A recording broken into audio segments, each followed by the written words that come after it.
Air India और Airbus के बीच 250 aircraft की डील। प्रधानमंत्री मोदी बोले, भारत की make in India make for the world vision के तहत एरोस्पेस मैन्युफैक्चरिंग में खुले अनेक अवसर। फ्रांस के राष्ट्रपति इमैनुअल मैक्रों भी रहे मेगा डील के साक्षी।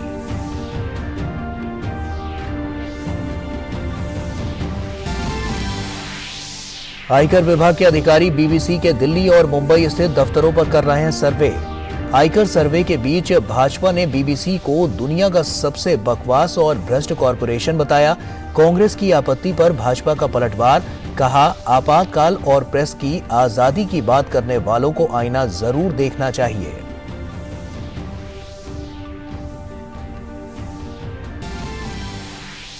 देश में वामपंथी उग्रवाद अब समाप्ति की ओर। एएनआई को दिए इंटरव्यू में आंतरिक सुरक्षा से जुड़े सवाल पर गृह मंत्री अमित शाह ने कहा, जम्मू कश्मीर में आतंकवाद से जुड़े सभी तरह के आंकड़े बेहतर स्थिति में। पूर्वोत्तर में भी हिंसा समाप्ति के बाद शांति की स्थापना।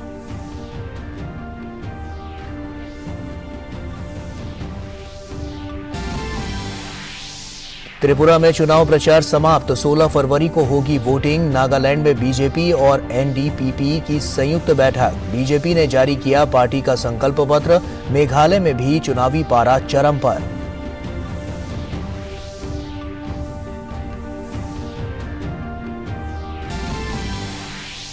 वैश्विक मुद्दों से निपटने में भारत ने हमेशा नियमों पर आधारित आदेश और निष्पक्ष दृष्टिकोण को अपनाया। बेंगलुरु में रक्षा मंत्रियों के सम्मेलन में रक्षा मंत्री राजनाथ सिंह ने दुनिया की साझा समृद्धि के लिए अधिक समन्वय की जरूरत पर भी दिया बल।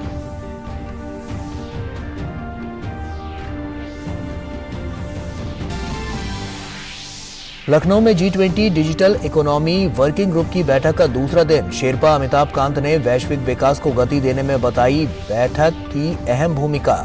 उधर इंदौर में कृषि कार्य समूह की बैठक में कृषि से जुड़े पहलुओं पर हो रही है अहम चर्चा।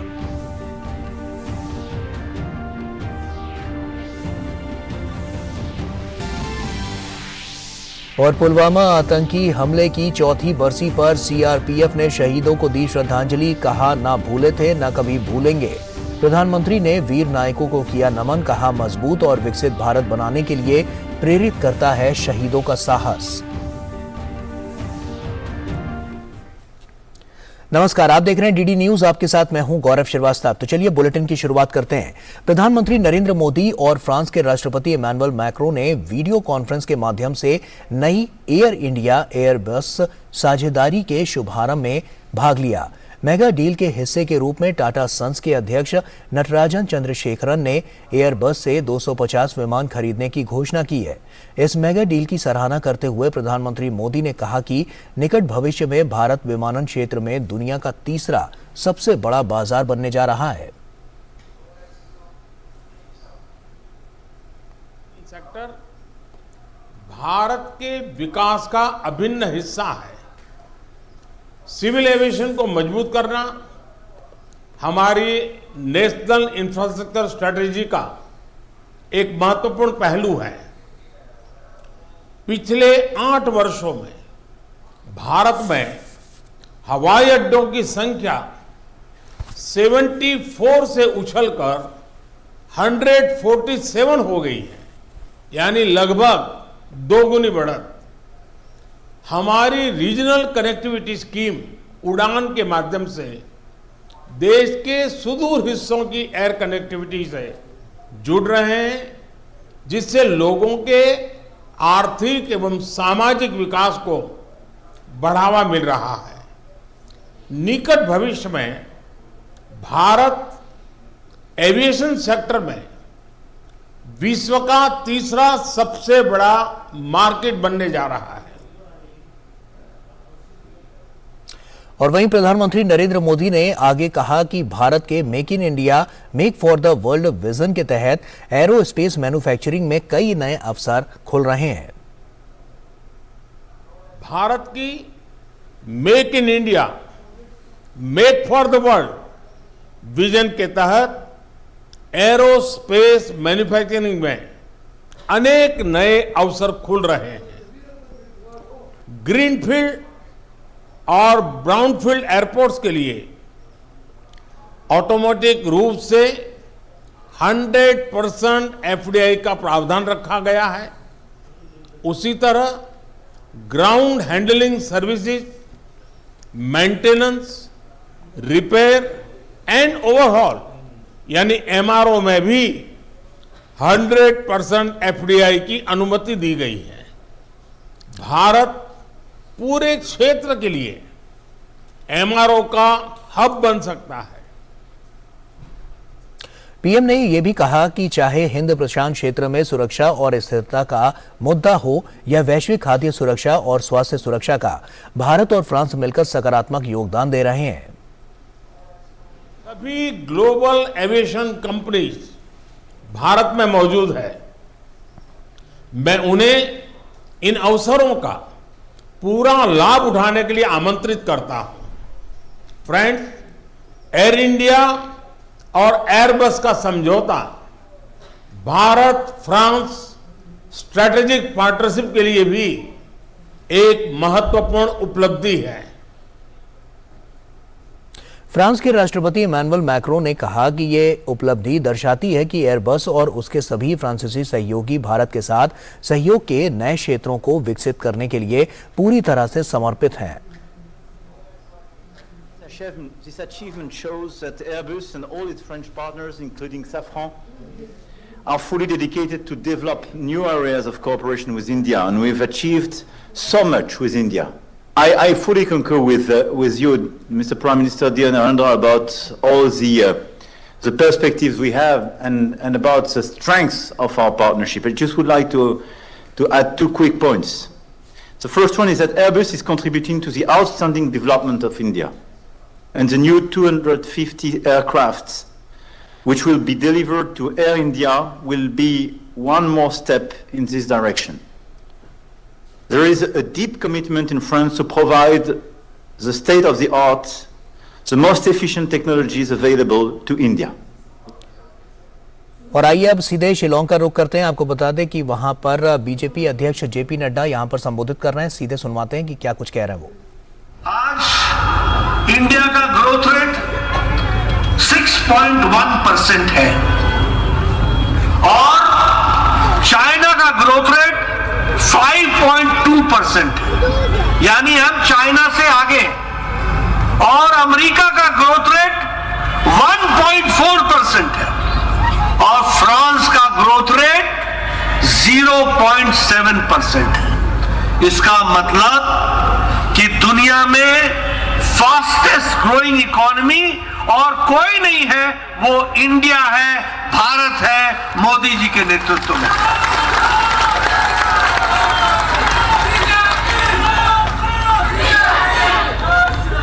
मित्रों, चाहे इस्पात स्टील को बनाने की बात कर लो, हम दुनिया में दूसरे नंबर पर खड़े हैं। चाहे आप मोबाइल बनाने की बात ले लो, हम दुनिया में दूसरे नंबर पर खड़े हैं। 2014 में जब मोदी जी नहीं आए थे, उस 2014 में आए, उस समय मोबाइल 92% हम बाहर से मंगवाते थे, 92%।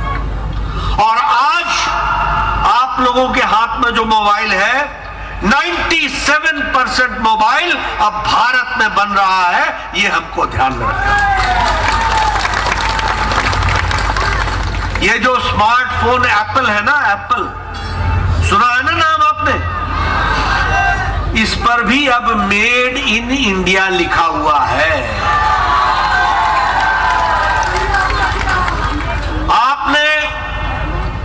मैंने नेपाल की टोपी पहनी है,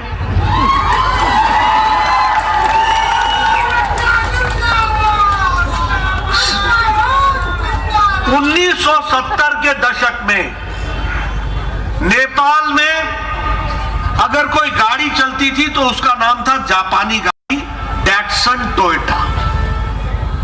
दुनिया में धूम मची हुई थी जापान की गाड़ियों की।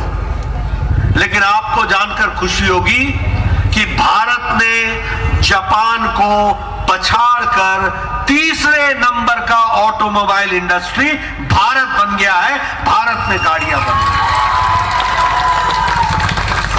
क्या दवाई आर्टिकल्स, सब में भारत ने एक लंबी छलांग लगाई है।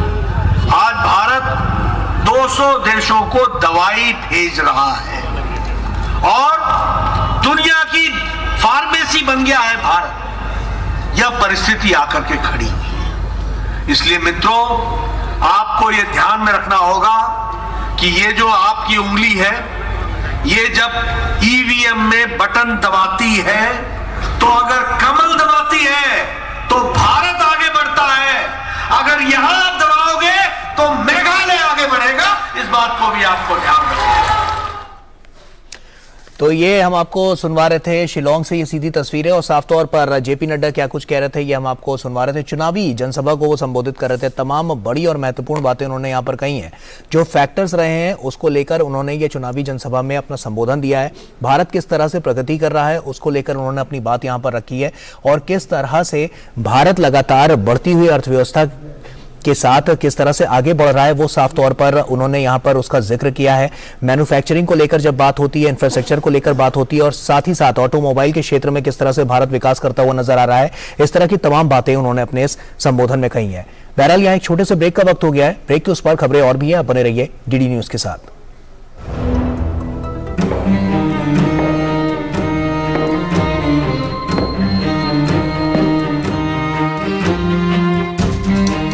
कब तक आप ऐसे फ्यूचर का टेंशन लेकर चलते रहेंगे? LIC के न्यू पेंशन प्लस के साथ अपनी पेंशन का प्लान बनाइए, क्योंकि ये प्लान आपके फ्यूचर के लिए मार्केट लिंक्ड वेल्थ क्रिएट करता है। और तो और इस प्लान में गारंटीड एडिशंस के साथ पेंशन पाने के कई ऑप्शंस भी हैं, so that you grow young and tension free. LIC, हर पल आपके साथ।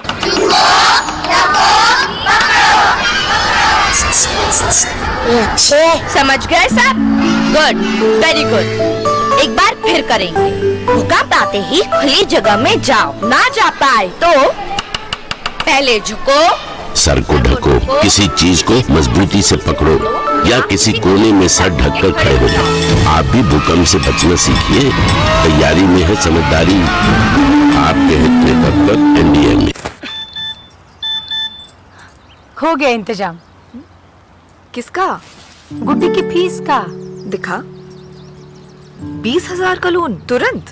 पता है कौन दे रहा है, ब्याज कितना है? लोन विनियमित संस्थानों से ही लें और कर्ज उतना जितनी जरूरत, वो भी जांच कर। हो गया इंतजाम। पगार एडवांस में भेजिए।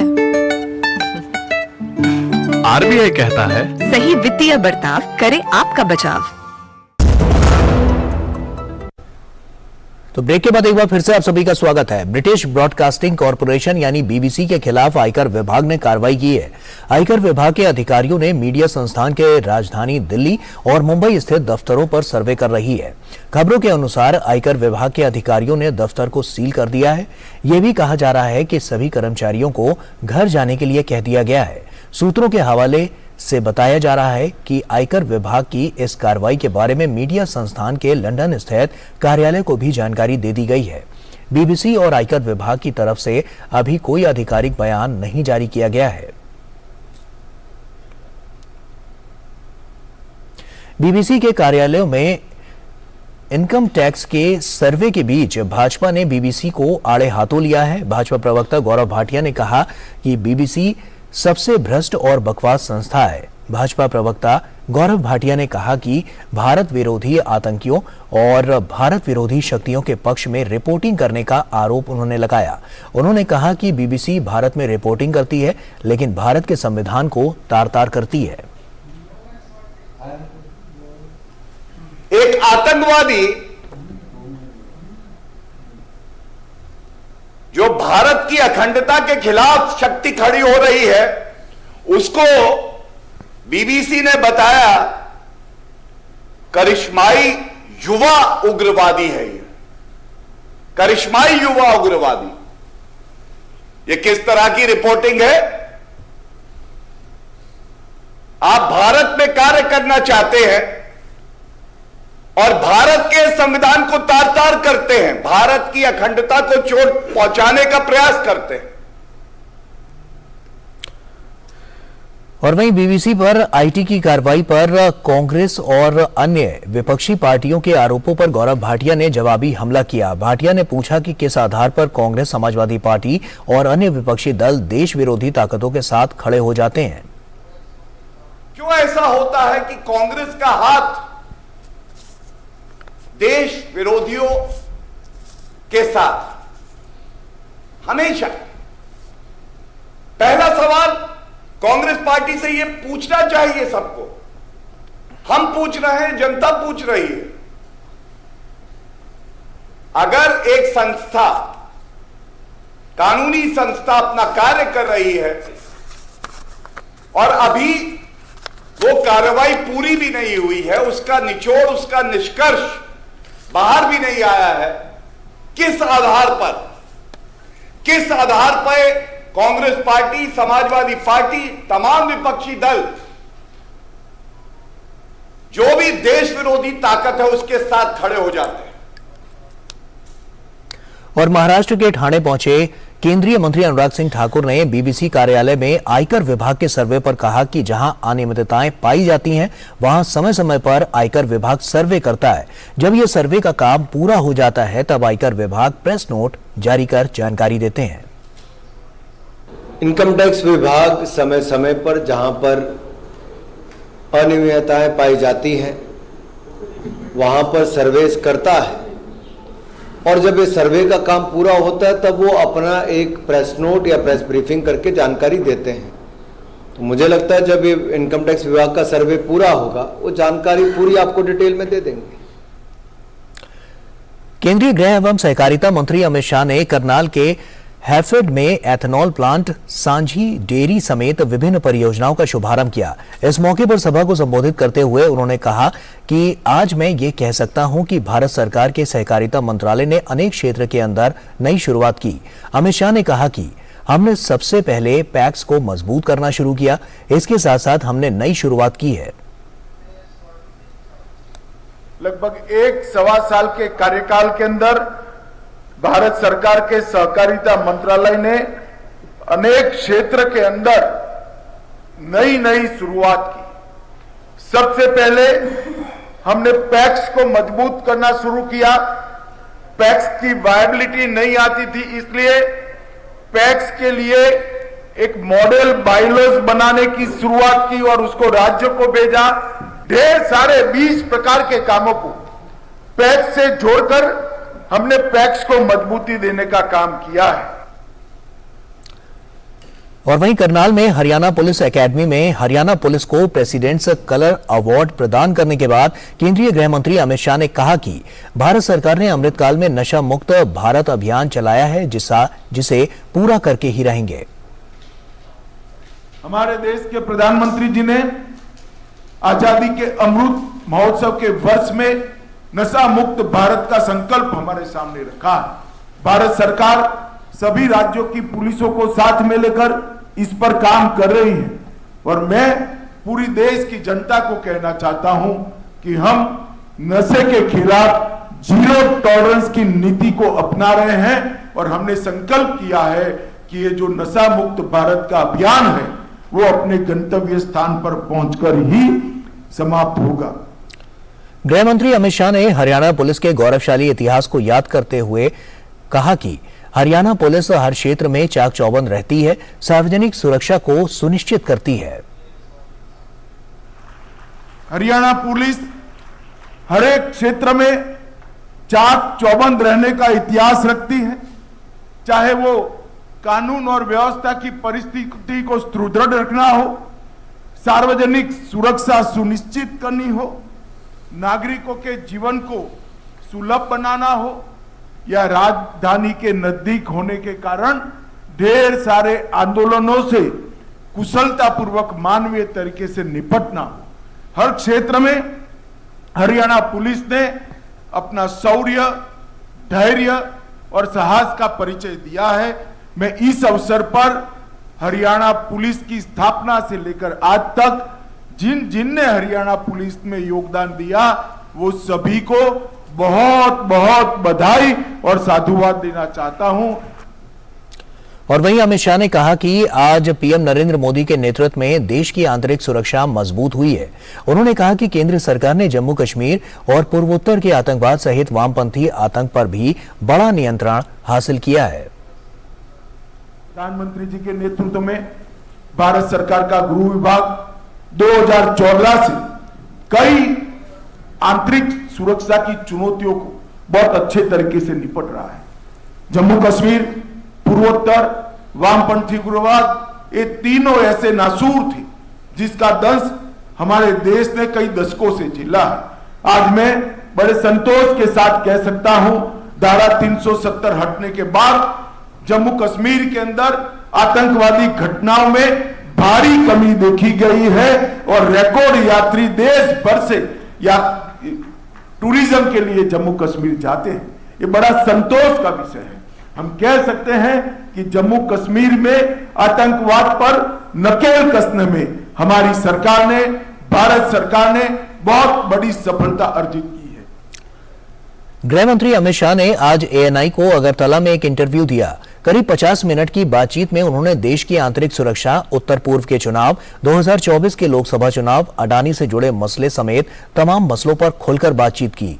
अमित शाह ने कहा कि 2024 में मोदी जी के साथ कोई स्पर्धा नहीं है, देश उनके साथ आगे बढ़ रहा है।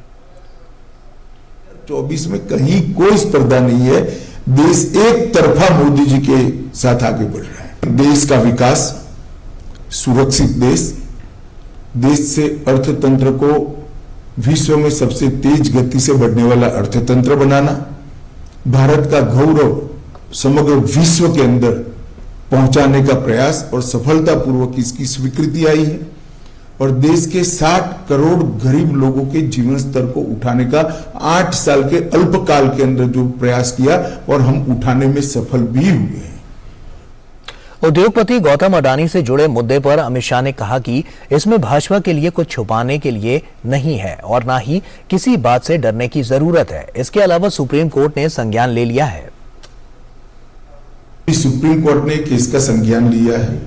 देश की कैबिनेट के सदस्य नाते जब सुप्रीम कोर्ट ने किसी मैटर को सीज किया हो उस वक्त मेरे लिए बोलना ठीक नहीं होगा, परंतु इसमें बीजेपी के लिए कुछ छुपाने को नहीं है और ना किसी बात से डरने की जरूरत है। प्रतिबंधित संगठन पॉपुलर फ्रंट ऑफ इंडिया यानी कि पीएफआई पर गृह मंत्री ने कहा कि पीएफआई देश में धर्मांधता और कट्टरता बढ़ाने वाला संगठन था जिसे कांग्रेस ने शह दी, लेकिन मोदी सरकार ने उसकी कमर तोड़ दी। हमने पीएफआई को बैन किया है, सफलतापूर्वक बैन किया है और मैं मानता हूं कि पीएफआई इस देश में धर्मांधता और कट्टरता बढ़ाने वाला ऑर्गेनाइजेशन था। टेररिज्म का एक प्रकार से रॉ मटेरियल तैयार करने का वो लोग प्रयास कर रहे थे। कई ऐसे डॉक्यूमेंट मिले हैं जो बताते हैं कि इनकी गतिविधियां देश की एकता और अखंडता के लिए अच्छी नहीं थी। तो हमने वोट बैंक की पॉलिटिक्स से ऊपर उठकर इस पर कठोरतापूर्वक बैन लगाने का फैसला किया है। और वहीं अमित शाह ने कहा कि बिहार और झारखंड में वामपंथी उग्रवाद लगभग समाप्त हो चुका है। जम्मू कश्मीर में भी आतंकवाद से संबंधित सभी प्रकार के आंकड़े सबसे अच्छी स्थिति में है। वामपंथी उग्रवाद लगभग समाप्ति के आरे पर है। जम्मू कश्मीर के अंदर आतंकवाद पर पूर्णतया हमारी एजेंसियों का कंट्रोल है, वर्चस्व है। नॉर्थ ईस्ट के अंदर पूरा एक प्रकार से जो उग्रवादी ग्रुप थे इसके अंदर बहुत सारा समाधान कर हमने धीरे धीरे कर 8,000 से ज्यादा उग्रवादी ग्रुपों के लोगों को मेन स्ट्रीम में लाने में सफलता हुई। नॉर्थ ईस्ट पहली बार विकास का अनुभव कर रहा है। भारत द्वारा G20 की अध्यक्षता करने पर केंद्रीय गृह मंत्री अमित शाह ने कहा कि अगर पीएम मोदी के समय में G20 का नेतृत्व भारत को मिला है तो इसका यश भी उन्हें मिलना ही चाहिए। देश में G20 की सीरीज ऑफ मीटिंग्स को 4 या 5 शहर के बाहर नहीं ले जा पाए। हमने हर राज्य को मौका दिया है। इतने बड़े देश में कोई राज्य और कोई केंद्र शासित प्रदेश छूटा नहीं है। ये बहुत बड़ी उपलब्धि है। और कितनी तैयारी करनी पड़ती है इसके लिए। और आज समग्र भारत की विविधता का, अलग अलग हमारी संस्कृतियों का, अलग अलग खान पान, अलग अलग वेशभूषा, अलग अलग प्रकार की भाषाओं का मैसेज लेकर पूरी दुनिया वापिस जाएगी। और यहां वक्त एक छोटे सा ब्रेक का हो गया है, जल्द लौटते हैं। जल्दी करो यार प्लीज, जल्दी। दूसरा कोई मैच है क्या? ऐसा ही कुछ है यार, बैंक जाना है दादाजी को लेके। हाँ यार, उम्र होने पर कभी कभी मदद तो लगती है, पर बैंकिंग में नहीं। वैसे भी आरबीआई कहता है सीनियर सिटीजन सबसे पहले। अगर आप 70 साल से ऊपर हैं और आप बैंक नहीं जा सकते तो बैंक आएगा आपके पास जरूरी सेवाएं लेकर, वो भी वाजिब दरों पर। सीनियर सबसे पहले। आरबीआई कहता है जानकार बनिए, सतर्क रहिए। तो ब्रेक के बाद एक बार फिर से आप सभी का स्वागत है। त्रिपुरा चुनाव पर अमित शाह ने कहा कि भाजपा ने चलो पलटाई का नारा त्रिपुरा की स्थिति बदलने के लिए दिया था और आज स्थिति पूरी तरह से बदल चुकी है। चलो पलटाई का नारा अब सरसरी तौर पर देख रहे हैं। हमने सरकार बदलने के लिए चलो पलटाई नहीं कहा था, मुख्यमंत्री बदलने के लिए चलो पलटाई नहीं कहा था, या पार्टी इन पावर बदलने के लिए चलो पलटाई नहीं किया। हमने चलो पलटाई का नारा त्रिपुरा की स्थिति बदलने के लिए दिया था और आज हमने स्थिति को बदला है। और इसी के साथ फिलहाल इतना ही, दीजिए इजाजत, नमस्कार।